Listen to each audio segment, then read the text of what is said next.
Hey guys, Danielle MacKinnon here, Animal Psychic, and today I'm going to talk about what is the biggest hurdle that my students run into when they are trying to learn animal communication. If you want to learn more about what I'm about to talk about, just go to danielleclass.com because it's all there. Okay, so when people are trying to learn animal communication, they're animal lovers, they're all ready, they're kind of open, they believe intuition is possible, which is awesome, but they come in with one challenge in place. They're nervous, they're worried, they're concerned that they're not going to be able to do it.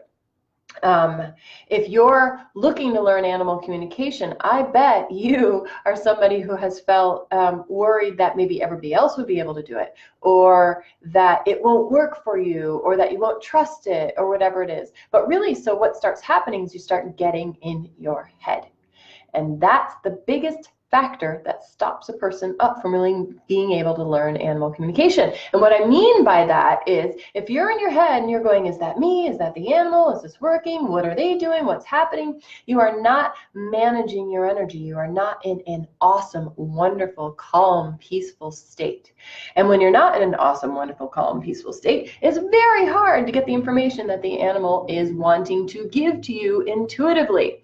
If you want to learn more about this, go to danielleclass.com, simple URL. All right, I'm going to tell you a little bit of a story about how this works. First of all, think of it this way.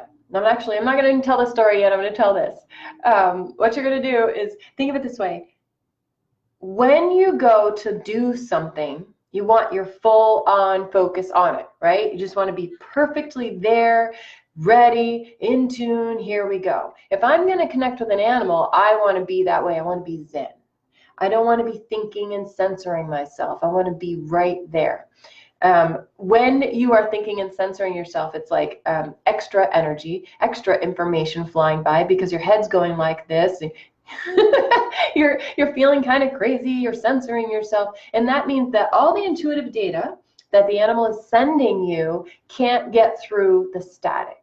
So you have to stop and manage your energy. Oh, Ray says hi. Hi!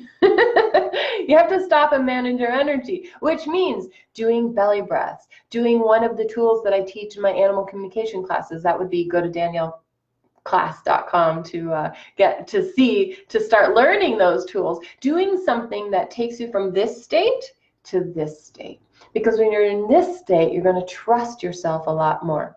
Now, every summer, I teach classes at the Omega Institute in New York, in Rhinebeck, New York. It's really awesome. I love going there. One of the most incredible things that happen is that students come in and they've taken other classes before and they come in saying, it didn't work for me, I don't know what to do. They're often very disappointed and worried and concerned, but they're giving it one last try to take my class. And so what ends up happening is, because we actually spend so much time working on the energy management, which puts them in this awesome, peaceful Zen state where they can actually receive the information from the animal communication starts working. I always say energy management makes me look like I'm the best possible teacher at animal communication, but really it's just you managing your emotions and your energy to be in that awesome state to receive the information. Okay, if you want to learn more about taking class with me, go to danielleclass.com because it's all there. All right, see you soon. Bye.